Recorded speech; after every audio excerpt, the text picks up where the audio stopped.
Good. Kum lernen a block Gemara, Shana Rabba, and we should have a good kvittel, a good gebenchior. Yeah. And we are up to Daf Kuf Gimel Amud Aleph, 2 lines from the top. So what happened was a man married a woman who already had an existing daughter. So in other words, he had a stepdaughter, and he promised her to take care of her for 5 years, and then they divorced, and she married somebody else, and she was able to procure another promise from that second husband to take care of his daughter 5 years. They both have to pay, and they cannot say, well, let's divide it between ourselves 50-50. Each one has to pay the full amount. One pays money, one pays food, but she doesn't need more food than that, so therefore the other one pays it in money, in kind. The Gemara learns an interesting halacha, and they want to compare it to their. Okay, good Hoshana Rabbah to you, Gary. We're in Kuf Gimel, just beginning. 2 lines from the top. So Ahu Gabra, there's a person, he rented out a mill to his friend to grind and crush wheat. The safe ate, but then and what happened was that the payment that this renter paid was not a money, but he actually just ground up wheat on behalf of the landlord, I guess. And this way, that was his form of payment. But what happened was the safe at the end, the renter, the maskir, the landlord, he became wealthy. And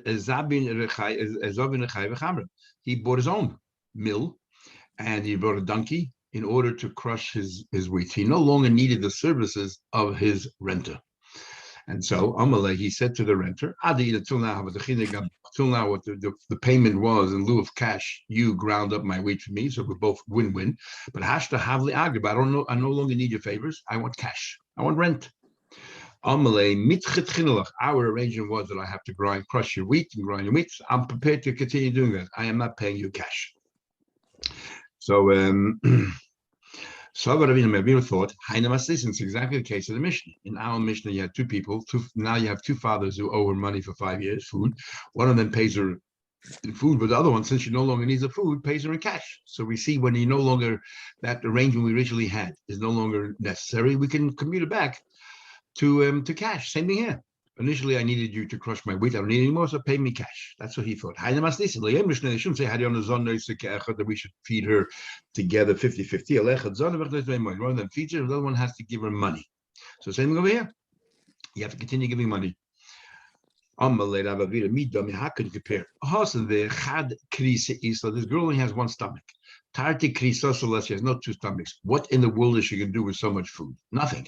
So therefore, it only makes sense. You have no choice but to say to one of the earlier one, you pay in cash. Hachi matza amle here. The renter can say, but you want to use your mill? No problem. Crush wheat and sell that wheat. I can still continue to pay you with wheat. I don't have to turn it to cash. You have an alternative. And since we had an arrangement, you don't break an arrangement unless you have no choice. Here we have a choice. You tell me you're the landlord. You have your own mill now? Fine. So turn it into a business. But I'm still paying you in wheat as per our original agreement. You say, go ahead and go crush, and you sell that. And the one that I have, I'm going to crush wheat and give it to you. That's what you're going to live on. Says the Gemara. When can the renter say that? Only if the renter, it'll incur a loss. For example, he doesn't have enough wheat of his own to keep the mill busy all the time, the renter. He has plenty of free time, downtime. So therefore, he says, look, I have downtime. I'd rather use this time and pay you back. Otherwise, if I pay cash, I'm incurring a loss. If he has plenty of work, and the landlord says, do me a favor, I don't want you to crush my wheat anymore, to do other things. In this case, it's not fair. Why should the renter have to force the landlord to take his wheat, accept his wheat, since the renter has plenty of wheat that he can crush without having to crush the landlord's wheat? And we tell him, don't be like his doim, and benefit the other person as well. Because at the end of the day, the cash costs you the same. It's equivalent amount of the time or whatever the labor it is that you're crushing the wheat. So therefore, be a mensch. Says the next Mishnah, Almana Shamra, we're continuing the laws of Almana, how long she can continue getting provided for, or in the next Mishnah we'll learn about how long she can live like that without obtaining a Kesuvos. So first of all, Almana Shamra, she says, if she loses the Beit Bali, if Almana says, look, I lived here all so many years. I want to continue living in my husband's house, even though he had other wives and other children. I want to continue living here. The heirs cannot tell her, basically, go home, go back to your family. I will provide food for you there. You can't say that. They have to feed her here. The mother, they have to give her actually a room to live in, befitting her honor, as we'll see in the Gemara. What if she says the other way around? If she loves the base Abba, I want to go back to my family. I miss my family. My husband died. Then the Ish can say to her, if you're with us, if you reside with us, of course we'll provide for you. But if you're not with us, we're not mechuyev to give you, provide for you. What happens if she has a valid reason why she cannot live in their home? For example, if she's very young, and they're young kids and they might, abuse her. Then Zonin then she has a valid reason why she doesn't want to remain in her husband's home. She definitely has the right to go back to her family, and they have to provide for her. Tell me, we learned. How does she continue living post her husband? She lives in a room, exactly the way she lived prior to that. If there were servants and maids, she continues living with them, exactly the way she lived when the husband was alive. That's how we continue post. The cushions and blankets, just like she lived. No, she has to have all the comforts and benefits that she had while her husband was alive. Kesef, silver, gold, vessels, exactly the way it was when her husband was alive. Because he writes in the Kesuvos, you will live in my house and be provided for my estate. All the days that you are a widow in my house. It says the my house, not if he has a very, very narrow little room, which is not really room. If that's all he has to give her, then he no longer has to take care of her because he doesn't have it. When you say on Monday, they say went ahead and they decided to sell off the room that was left there for the widow. They also looked from the sale, not a valid sale. Says the Gemara, I don't understand. Okay, they shouldn't. They have to take care of her, but if they went preempted it and they sold it, she has nowhere to live, and that's it. She has to go back to her family. Why is it any different? Abasi. What Abasi say? Abasi is the name of Rabbi Yechanan. The law is that we have to give a certain for the daughters to take care of the daughters. The sons the yashin, but the daughters have to be taken care of. They have to be fed and provided for. And if there's not enough assets, the daughters get them to have the assets to provide for them, and the boys have to go and door knock or get a job. What happens? The boys decide to jump in ahead and sold all the assets before they distribute anything to the girls. It's a valid sale. So we see even though they did the wrong thing, once they sold it, they sold it. They went ahead, jumped in ahead, and they sold off these small estate. They sold. So how come this is different? They sold the Almana's room. It's not a sale. Says the Gemara, in the case of the widow, already while she was alive, the husband had to take care of his wife, and all this is a continuation of what started when she was alive, and when the father was alive. So therefore, they have no right to sell it at all. Over there, the taking care of the daughters from the state only kicked in after the father died, so they jumped in ahead before they had a chance to go to Bezin and worked it out. And therefore, the sale is a sale. The rule is, if the house collapsed, the room that was meant for the wife collapsed, they don't have to rebuild it. In other words, she loses her rights to the house. It's gone. Time of reaction. The Braisa if it collapsed, and the Yoshua have to rebuild it. Not only that, even if she said, "Let me be," I will refurbish it, or I will fix it up. Ain't shame in law. They don't have to listen to her because she lost her rights. What about Shivtsamai? What about while the house is upstanding, she decided to put in stronger foundations, whatever, made it stronger. What's it in then? So she did it before the house collapsed, but it was inevitable the house would collapse. How do we view it then? Take was a good question. We don't know. If she says, if she cannot live in my husband's house, says the Gemara, why can't they? What's wrong? If she doesn't want to live with them and she wants to live at home with her own family, why shouldn't they continue feeding for her? What's the where she lives? Says the Gemara, this supports Rav Huna. What Rav Huna say? Birchas habayis beruba. The more people in the house, the more blessed the house is. Rashi learns it's an esoteric thing, and Taisa learns a very practical thing. Taisa learns a practical thing is because economy of scale, and that is that the more people there are, you still have the same, more or less same amount of electricity, the same amount of heating, so it becomes a lot cheaper, and therefore it's better to have her there. Rashi says the mazel of a rabbim is greater, the fortunes of a rabbim is greater than the mazel of an individual, and therefore having her there increases the population. It's better to have her there. Plus, everyone else helps each other, and therefore it makes life a lot easier. And you have a lace if you ask a question, no, so deduct, okay, let's say she's a tenth, so deduct a certain amount from what she's entitled to because she left the house. Says, Hachanami, you're right, we do deduct. We don't give her nothing. We give her something, but less than what she would have received had she remained with us. Amra, commensurate to the number of people there. Amra Buna, Lashon Chachamim Bracha. The words of Chachamim are blessing. You can learn from them blessings, like it says right here. For example, we just learned the more people live in a household, the more blessed the house is.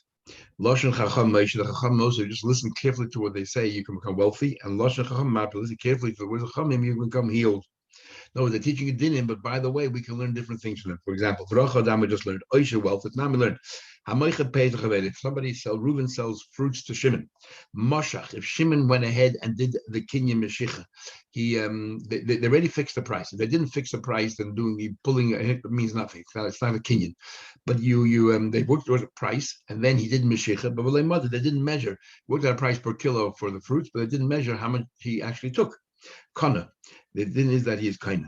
Modad v'loy mashach, they measured, but he didn't do a mashiach, then like Kana, either one can change their mind.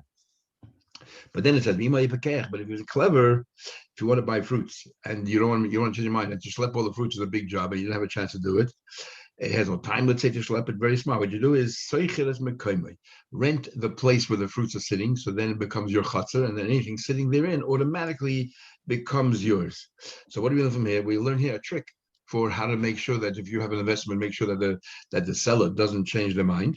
So you learn from here that anytime you want to buy something, make sure you buy a little piece of land, parcel land with it, underneath it, and then automatically it was yours, and it's too late. You can no longer change his mind. Marpe, how do you see cures? That's now we learned. A person should not chew wheat. And then place it on his wound by Pesach.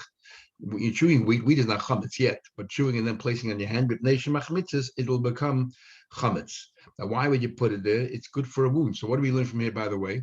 That chewed wheat is very good to place on your hand to cover up an open wound. Now, the next Gemara is a beautiful Gemara about Rabbi Yehuda Hanasi, the redactor of Mishnayos, what happened to him the end of days. We learned. Whatever he passed away. He said, I need my children here. Children came in. He said to them, first thing, my wife, which your mother will say, so is not the mother of these children. I need you to continue to honor and respect her, even after I passed away. Number one. Number two, there should be a candle burning where I am, where I used to live, and therefore. This became a meaning that many people have for the first 12 months after the person passes away. They keep a yahrzeit licht going the whole year. It comes from right here. There should be a candle there burning all the time by my place. Rashi says, interesting thing, that every Friday, as we'll see in the Gemara soon, every Friday he would come home. He would actually attend the home. So therefore, I want a candle where I used to sit. This is after he passed away, Friday nights. Shulchan Yaram, I want the table set in my place. I want my bed made. Yosef Chafni and Shimon Efrasi, these two people who were my shamashim while I was alive. Yosef Chafni and Shimon from Ephraim, or Efrasi means a chash of a person. Haim Shamshuni B'chaya, they served me when I was alive. The Haim Yishamshuni B'maisi, I'm going to pass away. They're going to pass away with me, so they can continue serving me in Gan Eden. First thing, we're going to analyze what he said. He's already going to take care of your mother. He needs to tell her the Torah says, you have to honor your father and your mother. So the mother ages of Have. It's not your mother. This is their stepmother. So the mother ages of Navi that I see. The stepmother is also not Torah. Some your father and also someone who is subordinate to your father or somebody secondary to your father. The esimecha and your mother, somebody secondary to your mother. And es avichazu h avicha, your stepmother, and the esimecha the bali mecha, your stepfather. You have a mitzvah to honor them as well. Mehat Torah. So the Gemara says, and then it says vov yisera, the extra vov the rabbis es achicha gadol, your older brother. Machlekes rishayim, if it means the oldest brother or any brother that's older than you. So the Gemara hani mili, when is all this said? b'chayim while your father's alive. After died. In other words, the reason why you have to honor your stepmother, there's no mitzvah to honor your stepmother, it's not your mother. It's part of the mitzvah of honoring your father. You're honoring your father by accepting his decision to marry this woman, and you're honoring her as well. So the moment that the father dies, there's no longer a mitzvah of kibbutz, and therefore you have no mitzvah of honoring your stepmother. Rabbi Yehuda Nasi said to his children, I want you to continue to honoring your stepmother. There's a machlekes, and the same thing applies to a brother. The older brother, is that because it's part of the mitzvah of kibbutz av? Is that part of the mitzvah of kibbutz av? Or is that a separate mitzvah altogether? No, after the parents pass away, you still have to honor your older brother, or not really? What do you need all these things for? I want everything to be continued as if he's present. My time of why? Because Kol Shimsha, every twilight, which we Rashi said a few times, means Ben Hashmoshes of Friday night, because that's the one that counts the most. How they also the base, Yehuda would come home. Ahu Shimsha, and that Friday night, also Shivita, a neighbor came into the house. Kokaria Ababa, she was knocking on the door, she was calling out, she wanted to ask a favor from the wife of Rabbi Nasi. Amre, the maid came in and said, please be quiet.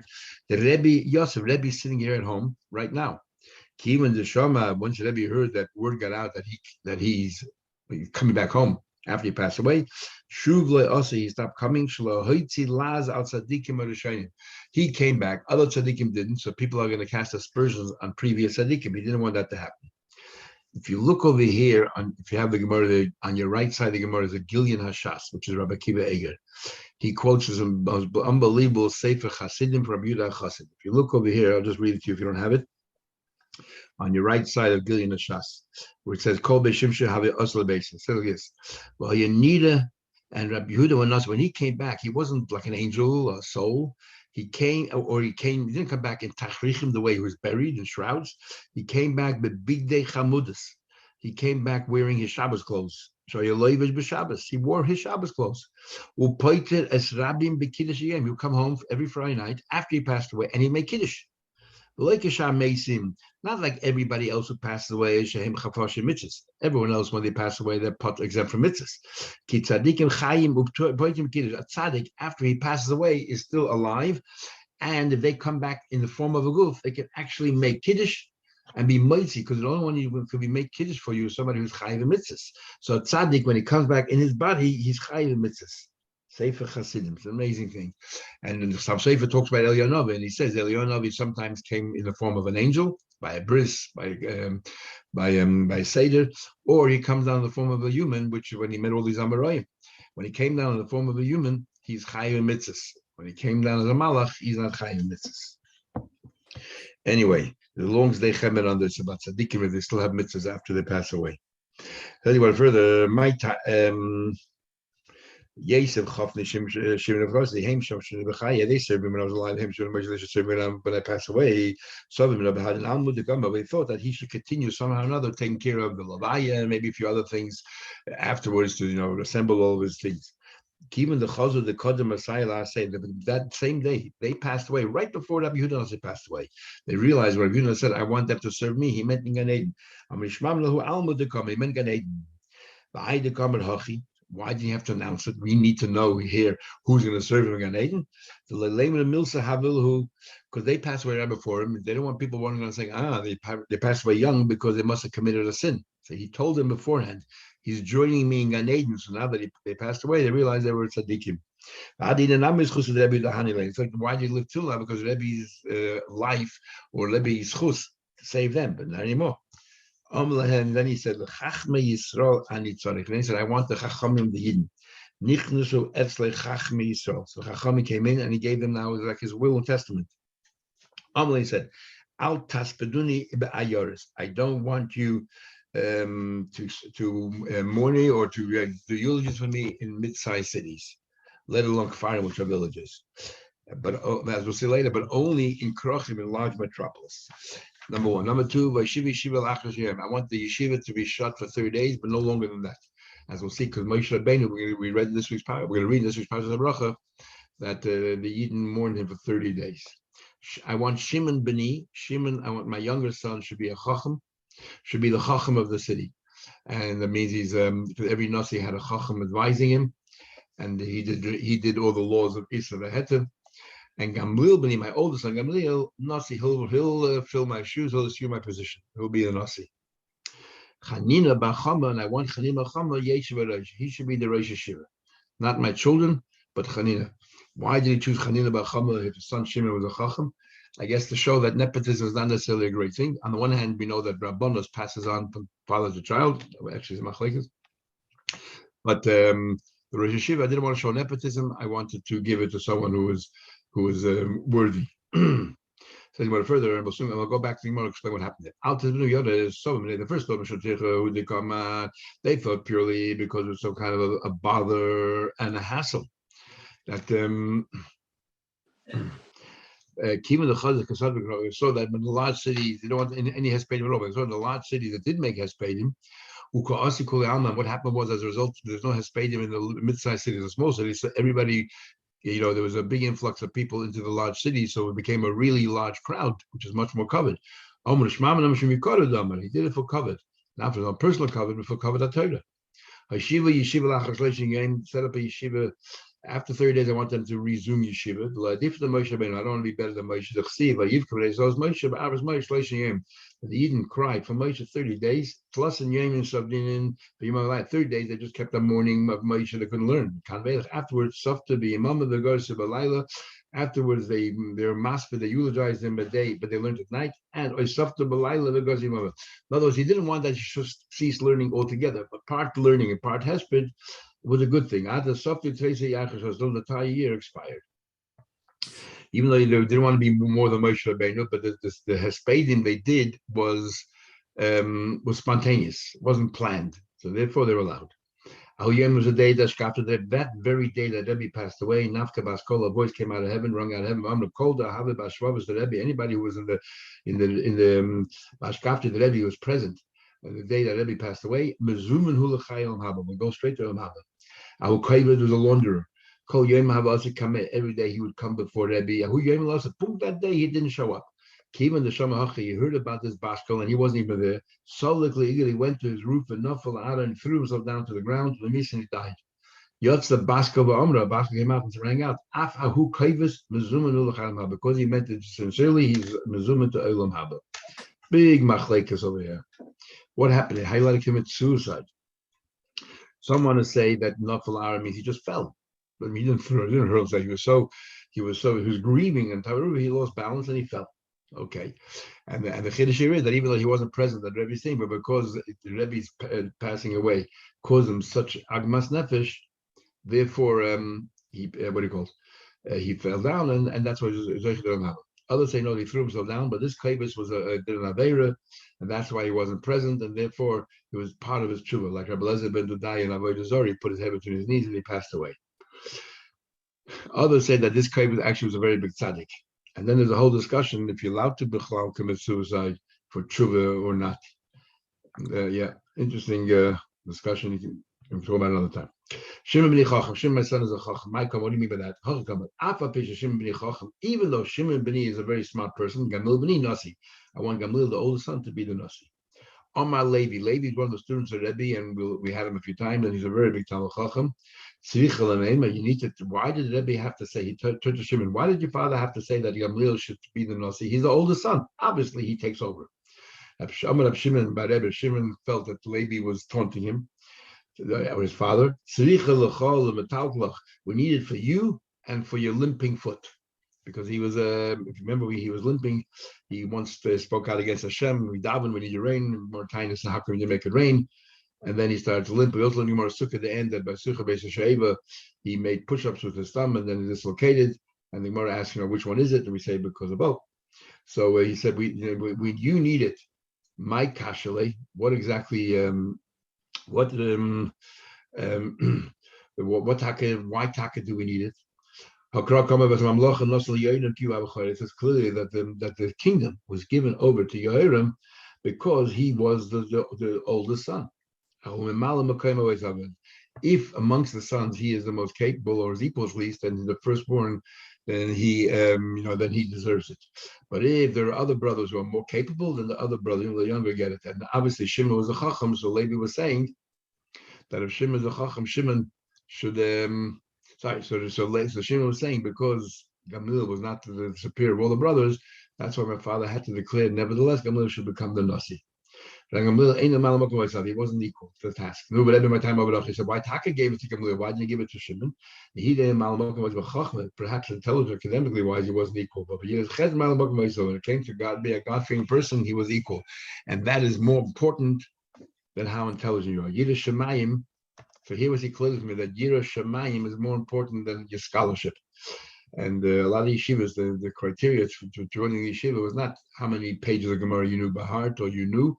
It's, do you have Yiddish Shemayim? Chanina Bachama. Chanina is the son of Chachma Yoshe Bereish. He said the Yeshua. He said Chanina Bachama should become Rosh Yeshiva. However, like Kibbel, he refused to accept it because Rabbi Chanina Ephes Godman Shteshon Machshad. Ephes was 2.5 years older than him. I mean, what an interesting name. Ephes means zero. So what a name for a person to be called Ephes. Nothing, zero. I guess he must have been very, very self-effacing, and he called himself Ephes. Yosef Rab Ephes Bereishah. Rabbi just had Rosh Yeshiva, but on the other hand, Chanina was a much greater scholar than Rabbi Ephes, so he couldn't go to the yeshiva Rabbi Ephes. On the other hand, he gave him the covet. He was humble. He gave him the covet. So what he did was the Yosef Rabbi Chanina Avroy. He used to sit outside the yeshiva and learn on his own. But also Levi Yosef, Levi also was a greater Talmid Chacham Rabbi Ephes, so he didn't go into the yeshiva. He sat outside Rocham, and they were chavrusa. Noch nafshe the Rabbi Ephes. Rabbi Ephes passed away. But Yosef Chanina Bereishah. Chanina then moved in. He became the head yeshiva. And Levi also didn't want to go to Chanina because he felt he was superior to Chanina.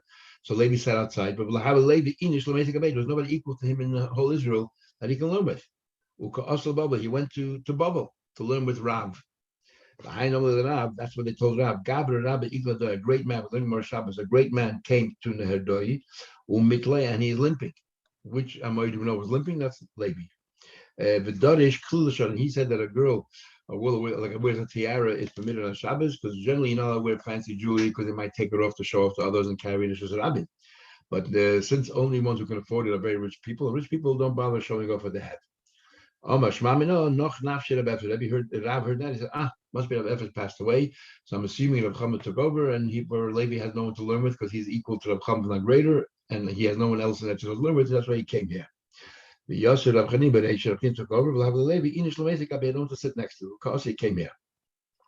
Says the Gemara, Rav Chanina Noch Nafshev Rav Ephes Yosef. How does that come to that conclusion? Maybe the other way around. Maybe Rav Ephes still in Yeshiva. It's Rav Chama who passed away, and Levi had no one to learn with. We'll have the Levi Inish Lamesik Abed to learn with. Because and that's why he came here. Says the Gemara, I can tell you, Levi Rav Ephes make of have a kaif lay. Maybe for whatever reason that what do you call it? That Levi would have joined Rav Ephes' yeshiva. The only reason why he sat outside is he felt bad for Rav Chama. Rav Chama was supposed to be the yeshiva and he didn't, and he had no one to learn with, so he joined him. But really, he would have gone into the yeshiva of Rav Ephes if Rav Chanina passed away. Number one. Number two, the boy said, "Kivan the Omar." This is very interesting. Kivan the Omar Rebbe. Once the Rebbe said, "Chanina b'Chama Yeshe Berosh." If Rebbe, who was a tzaddik hador, said that something is going to happen, that Chanina b'Chama should become a hador, lo yisag. It's impossible the lemalach that his words weren't carried out. The Ksiva Huba Tzaddikim, because the pasuk says, when it comes to tzaddikim, the sigza they decree, oime they say, the yakum lach, and Hashem has to fulfill it, and his words have to be fulfilled. So if Rebbe said that Chanina bar Chama is going to become the Rosh Yeshiva, then that's how it has to be. So Rav had no doubt that Chanina bar Chama had to become a Rosh Yeshiva. So it was Rav Ephes who passed away. Says the Gemara, one second. You have Levi, you have Chanina bar Chama, you have Shimon, but there's somebody even greater than all of them, Rav Chia, Rav's uncle. Why wasn't he appointed the Rosh Yeshiva? Says the Gemara, Rav Chia. So the answer is Noch Nafsha, he passed away. Says Rav Chia once said, I saw the grave of site of Rebbe where even after he passed away, years later after he passed away, I cried. So we see clearly, or at least a time after he passed away, so we see that Rav Chia outlived Rebbe. Eifur, swap around. Rebbe said about Rav Chia's caver. So Rav Chia said, that day he passed away, Bottle Kedusha, there was no longer any more Kedusha. In the Gemara site at the end, it says, when Rebbe passed away, Anivus went with him, and so to Yiddish Shemayim. And here we're adding Kedusha. So Taisa wants to say that Kedusha equals Yiddish and another together. That's Kedusha is. Kedusha is being humble and having Yiddish Shemayim. But I'll tell you a fascinating shot what Tosfos brings when we finish the Gemara. Says the Gemara, no problem. Say it all the way around. Went up that Rebbe said the day that Reb Chia passed away, Kedusha ended. So by the time we learned, when Rebbe was sick, Nichnes Reb Chia entered the room, Matzai, found him crying. Rebbe, what are you crying for? You're about to go to Gan Eden. But Tanya Mace, and furthermore, we learned Mace Metechas Chayk, a very interesting price. If somebody passes away while they're in a good mood or they're laughing, Simen Yofla, it's a good sign. That means everything is positive. It's going to Gan Eden. Pana Bechi, if he was crying, Simerala, it's a bad sign. It's going to Gan Eden. The Pan of Lamaila, if his face is facing upwards, Simen Yofla is going to Shemayim. Pan of Lamata facing downwards, Simerala, it's a bad sign. Pan of Klapeyam, if it's facing the people, then Simen Yofla is still mingling with the people. Klapeyam Kaisel towards the wall, Simerala, as if he's a Cherem, as if he's been in isolation. It's a bad sign. Pan of Yurekin, he's bleich, if he's pale, Simerala. Pan of Tzahiv Adam, his face is full of life and color, Simen Yofla, it's a good sign. Mace be'erev Shabbos. If somebody passes away erev Shabbos, because on Shabbos they shut down the whole Gehenna. So if somebody passes away erev Shabbos, no one has open Gan Eden. Simen Yofla means he's going to Gan Eden. The Matzai Shabbos, Simen Ale, Gehenna was just opening up. Bad sign. Mace be'erev Yom Kippurim, Simen Ale, didn't have a chance to do tshuva. The Matzai Kippurim, before he had a chance to do Leveda, he passed away. Simen Yofla, good sign. Mace mechoelam, if somebody passed away from intestine issues, Simen Yofla, that's a good sign. They should rubam shel tzadikim. The majority of tzaddikim, misasan b'chelemayim, they had we learned that they hardly ever put on film, a lot of them, because they always were sick, diarrhea, had all kinds of intestinal problems. So it's a good sign. They answered, I'm crying regarding Torah and mitzvah. So we see clearly from here that, whether I delivered on Torah and mitzvah. So we see clearly that Chia outlived Rebbe. I'm going to give two answers. Say the same thing again. He was Reb Chia was crying, Rebbe asked him these questions, or Reb Chia Reb Chia osig b'mitzvah. Reb Chia was the first, as we'll see in a minute, the Chabad Chassid went on shlichus, and he went out there to be makarev as many people as possible. And Rebbe said, because he's out there, osig b'mitzvahs, he's going out there making sure other people do mitzvahs, as the Gemara will soon say. Therefore, I don't want him to take away from that, because that's even more important than become the yeshiva. The Rebbe said, Fagre, I will not disturb him. What do you mean? What do you mean osig mitzvahs? Every person is osig mitzvahs. This is what we learn about mitzvah. We're having a chenina. The one that Rebbe said to Karan Yeshiva was having a dispute with Reb Chia. You know what? I'm greater than you. But how did you fighting with me? If everybody forgets how to learn, I, with my pulpul, will be able to restore the learning. All said, I'm better than you. I know I'll make sure that the Torah will never be forgotten by the Eden. What do you mean? And now he said that he went out there. I mean, it's incredible, but he did exactly what shlichus is. He said, what I did was I see the kisna, I brought over there flax and v'shadaina, and I went ahead and seeds and I planted it. Umegadalna nishbi, and I made nets with sayadna tavia, and we captured. I started from scratch. I made everything from ourselves. I didn't just buy existing nets. I wanted to be involved in the mitzvah from beginning to end. We captured deer. I took the flesh of the deer and I fed it to the Yisraimim, the Arish. I gave them gashmis, the Arichlim and Giltim and Mashcher Tavia. Then I made a Torah and Megillas from scrolls of learning from the hide of a deer. And the hide of deer is very, very thin, so it's much smaller and much portable. You can take it around with you. So he took care of the ruchnis and the gashmis of people. Then he continued. And what he did was, I went to the towns, the Lesbo, Makri, Dark. I went to all these cities that didn't have a shul, didn't have a teacher to teach those schools. I wrote 5 different scrolls, 5 different chumashim, and I taught 5 different kids. Each kid, I taught them one chumash. And I just handing them mishnayos. Took us 6 dorim mishnayos. I wrote each sage on a different scroll. Taught 6 different kids. I said, now each one of you is an expert in one set of mishnayos. Each one of you is an expert in one of the chumashim. Now teach it to the other 5. How great are the deeds of Chia. So he went out there and did shlichus, and he was clever. He built Rabban. He built up these kids, that these kids now can teach others. That his sticks went out there and hit other sticks. By the way, it's interesting. the Shagas Aryeh, and the owner, the author of the Seder Hadodos, Minsk, they both competed for the city of Minsk to become the chief rabbi. And the Shagas Aryeh said that my greatness is that if people in Minsk forget how to learn I with my pulpul, he wrote the Shagas Aryeh, will be able to restore it. And the Seder said, I'm going to make sure that nobody forgets it. I'm going to go from city to from shul to shul, from house to house, make sure everybody's learning Torah. And the Seder got the job. Says the Gemara further. Amalei Shimon ben Rebbe, as Rab Shimon said to his father. So you're telling me that Rab Chia Kamak Delim Ma'isechia. The Chia is unbelievable. Therefore, you didn't want to take him away from that and make him a Rosh Hashiva. I feel him. Is he greater even than you? Amalei, yes, Rab Chia, his Mitzayim is greater than mine. Rab Yudah Nasi said it's amazing. We'll have a Margit that Torah Gdula Makam Echad is only by Rabbi Yudah Nasi and very few others, and yet he said that Tuchiyah, going out to all these towns and making sure that they can learn Torah and make sure they have food also, is greater than me. Amr Bishmal, but Rabbi Yasi said, Rabbi Yasi, son of Bishmal, who was a student of Rebbe, but his father Rabbi Yasi was a teacher of Rebbe. I feel him Abba, even my father, Rabbi Chia is greater than my father. I'm like chashish of that. No, let me say that. Now he doesn't explain actually why not. Why was Rabbi Yasi greater than Rabbi Chia? And then he continues saying, now what my younger son? Nichnis Rab Shimon, Rab Shimon came into him, the younger one, Masala Siddur Chachma, he told him how he told him all the organizations of Chachma. And then he said, I want my older son. He told him how to be a leader. The word Nasi is an abbreviation, Nitzut Shel Yaakov Avinu. He has a spark of Yaakov Avinu, and he has to learn how to be a Nasi. Others say that Nasius or Nasi is, if you look at it, it has the word Yesh in the middle, and then it has Ayin. He has to know when to be strong and like a Yesh, and when he should be humble.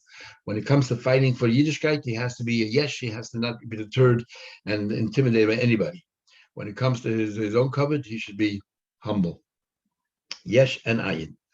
Anyway, you should conduct your Nasiyas Beramim amongst all the great people, and Zerek Mora Betamidim. You should throw fear, inject fear into all your students.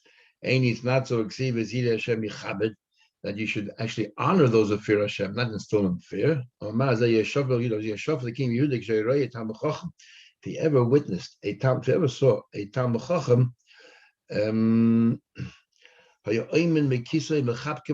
would get up from his chair. When he saw Talmud Chacham, he decided to he stand up from his chair, he would hug him and kiss him, Rebbe, Mori, and we call, this is the king of Yisrael, Yeshua, he would call every Talmud Chacham Rebbe, Mori, like Kasha, but Tzina, when it came discreetly, yes, he did that. But when it was openly, he would not do that. Tanya Rebbe Mutul B'Tzipori. Rebbe was passed away in Tzipori, but Mokam Muchalai, he was sick in Tzipori. He was lying over in Tzipori, but where was his buried? He was buried in Beish Arim. So when they traveled from Beish Arim, that's where they stopped to make eulogies. But Tanya didn't we learn elsewhere in Sanhedrin, Tzedek, Tirde. You should run after justice. Halech Rebbe Beish Arim, go to Beish Arim. Rebbe Beish Arim Haba. Rebbe wasn't Beish Arim. Kimun the Cholash. Once he became sick, I'm too much surprised because the air was better. The medallia will bust over it's high, much higher, and therefore the air was much better for his sickness, and had passed away. Now, when the Gemara says that Kedusha ended with Rebbe, there's a fascinating tesis here on the top of the page. I want to read to you because this is a very interesting tesis, very controversial. It's a second narrow line. What do you mean the Kedusha was bottled when Rebbe passed away? So the second narrow line of tesis, Isa Hayim, just a very interesting tesis. Reb Chaim Kohen. Reb Chaim Kohen said, he was a student of Rabbeinu Tam, but he was a Kohen. He said, if I would have been present when my Rebbe Rabbeinu Tam passed away, I would have gone to the funeral. Why? The high bottle Kedusha, the Kamar Hacha, you know what it means Gemara here when we say that when Rebbe passed away, the Kedusha went with him? Hainu Kedusha's Kohuna. It meant that the Kohanim were permitted to go to the Levaya because he was such a tzaddik. And he dashed the word Oisayim on that day, as if to say, only that day the Kedusha went away. Then it came back the next day. That was only for such a great tzaddik like Rabbi Yudah Nasi, there was no longer a law of Kohanim. And why not? Either because a Nasi like that is treated like everybody's family, or because we said before, Rebbe Tzaddikim B'Chayim Misasam. that Rebbe was considered halachically alive, and therefore he was not generating tumah. So big machlek is brought down Shulchan Aruch, and so on.